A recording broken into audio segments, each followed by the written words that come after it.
Selamat pagi, Assalamualaikum warahmatullahi wabarakatuh. Anak-anakku yang Bapak banggakan, pada pagi hari ini Bapak akan menyampaikan materi lanjutan bab 1. Pada pertemuan hari ini diharapkan nanti setelah mempelajari materi, kalian dapat memahami apa peran masyarakat yang bisa dilakukan dalam rangka penegakan HAM atau hak asasi manusia di Indonesia. Baik anak-anak, pertama saya perlu mengingatkan pada kalian bahwa di samping masyarakat, tentu saja pemerintah telah banyak melakukan peran atau upaya dalam rangka penegakan HAM. Apa saja? Pertama, pemerintah sudah membuat berbagai aturan ya atau produk hukum dalam rangka penegakan dan perlindungan hak asasi manusia. Kemudian yang kedua, pemerintah juga sudah membentuk berbagai institusi ya terkait dengan penegakan HAM. Antara lain pertama Komisi Nasional Hak Asasi Manusia. Kemudian juga Komisi Perlindungan Anak. Lalu peran lain adalah membentuk Pengadilan Hak Asasi Manusia. Itu adalah peran atau upaya yang sudah dilakukan oleh pemerintah dalam rangka penegakan hak asasi manusia. Nah, anak-anak, hari ini saya atau kita akan lebih fokus pada apa sih peran masyarakat atau apa yang bisa dilakukan oleh masyarakat dalam upaya penegakan hak asasi manusia di Indonesia, di negara yang kita cintai ini. Sebagaimana kalian ketahui anak-anak bahwa di masa lalu banyak sekali pelanggaran hak asasi manusia yang telah dilakukan ya, baik oleh negara gitu kan maupun oleh pihak-pihak tertentu. Nah, bagaimana agar semua ini bisa diminimalisir sehingga hak asasi manusia itu dapat ditegakkan di negara kita ini? Banyak peran yang bisa kita lakukan sebagai anggota masyarakat ya, gitu.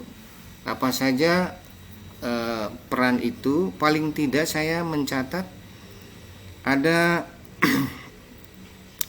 5 peran yang bisa kita lakukan sebagai anggota masyarakat. Peran pertama adalah tentu saja kita harus taat terhadap aturan, gitu ya. Itu peran pertama yang bisa kita lakukan sebagai anggota masyarakat dalam rangka penegakan HAM. Jadi yang pertama adalah, tolong dicatat, yaitu peran pertama masyarakat, kita sebagai anggota masyarakat dalam rangka penegakan HAM adalah taat terhadap peraturan yang berlaku.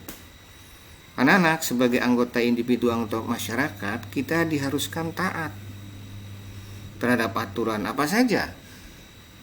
Kita mulai dari yang tertinggi, Undang-Undang Dasar Negara Republik Indonesia tahun 1945 sudah memberikan rambu aturan, khususnya di dalam bab 10A, pasal 28A sampai dengan pasal 28J yang mengatur secara khusus hak asasi manusia. Kemudian juga ada yang namanya Undang-Undang Nomor 39 Tahun 1999 yang menyatakan bahwa setiap orang memiliki kewajiban asasi. Gitu.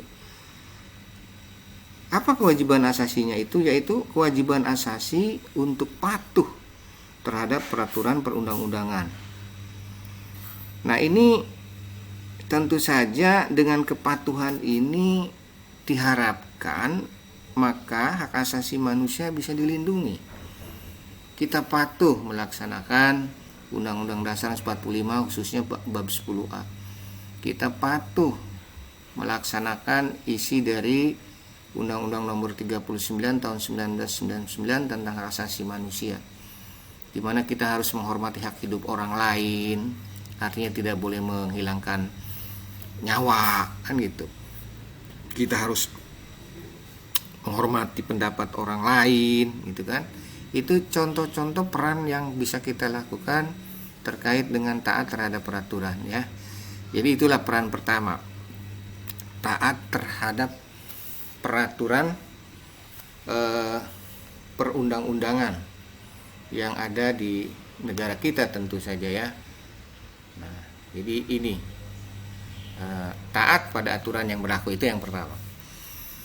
Kemudian anak-anak, peran yang bisa kita lakukan yang berikutnya sebagai anggota masyarakat dalam rangka penegakan hak asasi manusia adalah menjunjung tinggi toleransi, ya.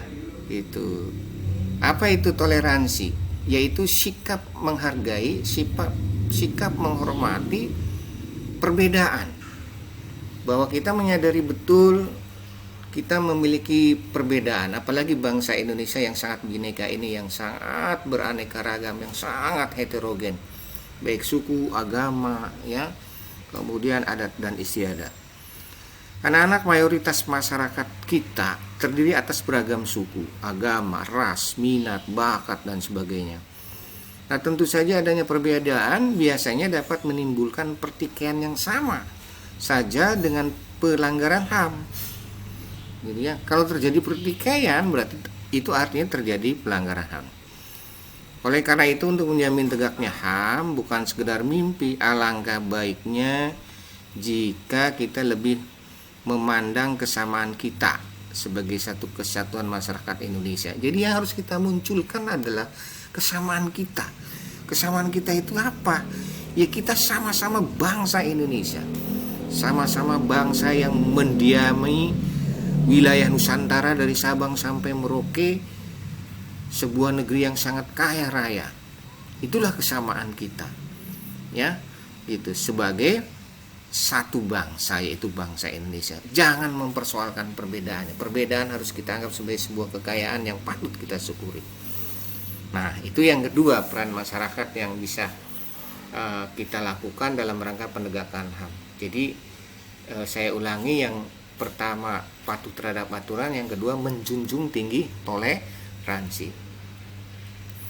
Lalu yang ketiga, peran yang bisa kita lakukan adalah mengawasi penegakan HAM oleh pemerintah. Tadi di awal saya katakan bahwa banyak pernah terjadi di masa lalu anak-anak pelanggaran di Indonesia ini, ya. Ada kasus Tanjung Priuk, ada kasus penengakan mahasiswa Trisakti di masa lalu, ya. Penculikan para aktivis, kan gitu kan. Itu contoh-contoh pelanggaran HAM di masa lalu. Nah, oleh karena itu mari kita awasi, ya, penegakan HAM yang dilakukan oleh pemerintah. Banyaknya pelanggaran HAM yang tidak terdata oleh pihak yang berwenang boleh jadi adalah akibat kesalahan kita pula. Jadi bisa jadi bahwa banyak sebetulnya pelanggaran HAM, cuman kita lalai untuk mendata itu. Mungkin juga kita mengetahui adanya pelanggaran HAM, namun si korban memilih diam dan kita pun ikut diam. Padahal dengan melakukan hal semacam ini dapat membuat upaya penegakan HAM menjadi macet. Jadi kita harus berani. Zaman keterbukaan sekarang di negara kita ini, kita tidak perlu punya rasa takut dalam rangka penegakan HAM, ya. Negara kita adalah negara hukum, ingat pasal 1 ayat 3, jadi tidak usah punya rasa takut. Di negara hukum segalanya harus dilandasi oleh hukum. Tidak perlu kita takut untuk menyampaikan kebenaran. Itu yang ketiga. Kemudian peran berikutnya, yaitu yang keempat, adalah bergabung dalam organisasi. Anak-anak negeri ini memiliki banyak instansi dan lembaga swadaya masyarakat yang berkaitan dengan penegakan HAM. Contohnya sebut saja Komisi Nasional HAM, Pengadilan HAM, Lembaga Bantuan Hukum. Kemudian ada yang namanya Komisi Kebenaran dan Rekonsiliasi, dan lain sebagainya. Silahkan kalian, kalau memiliki kesempatan, kalian bisa bergabung dalam organisasi-organisasi yang tadi disebutkan, sehingga ini bisa menjadi wadah bagi kalian, bagi kita untuk mengontrol, ya, sejauh mana penegakan HAM berlaku atau tegak di Indonesia. Itu yang keempat. Kemudian peran lain dari masyarakat dalam rangka penegakan hak asasi manusia adalah memberikan masukan pada pemerintah.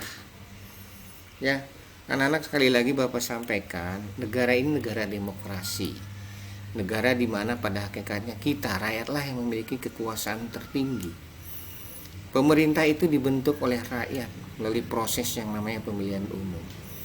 Jadi pemerintah dapat dipastikan di negara demokrasi seperti Indonesia tentu saja akan mau dia bisa menerima masukan dari kita sebagai anggota masyarakat. Salah satu fungsi masyarakat adalah sebagai agen kontrol sosial, agen pengawasan masyarakat. Tindakan yang dilakukan pemerintah dalam rangka menegakkan HAM tentu saja tidak ada yang sempurna, pasti memiliki berbagai kekurangan. Maka disinilah fungsi kontrol, fungsi pengawasan ya dari masyarakat terhadap hak asasi, terhadap penegakan hak asasi manusia. Nah itu ya anak-anak, pagi hari ini yang bisa Bapak sampaikan. Jadi kita bisa narik kesimpulan bahwa peran masyarakat dalam penegakan HAM paling tidak ada 5 ya. Jadi saya ulangi, mari kita sebutkan satu-satu. Peran masyarakat dalam penegakan HAM itu yang pertama adalah taat ya terhadap aturan yang berlaku. Aturan itu berbagai produk hukum tentunya ya, itu perundang-undangan, dari mulai undang-undang dasar di tingkat pusat, undang-undang, kemudian di daerah ada namanya peraturan daerah, peraturan gubernur, di kota ada yang namanya peraturan wali kota. Pokoknya semua peraturan kita taati ya. Itu yang pertama. Kemudian yang kedua adalah menjunjung tinggi toleransi. Itu yang kedua ya. Lalu yang ketiga, mengawasi penegakan hak asasi manusia oleh pemerintah. Kemudian yang keempat, bergabung dalam organisasi jika dibutuhkan tentu saja. Lalu yang kelima, memberikan masukan pada pemerintah dalam rangka penegakan HAM tersebut. Itu saja yang dapat Bapak sampaikan pada pagi hari ini. Terima kasih. Selamat pagi. Assalamualaikum warahmatullahi wabarakatuh. Baik, anak-anak, nanti link akan saya kirim pada kalian ya. Gitu. Terima kasih.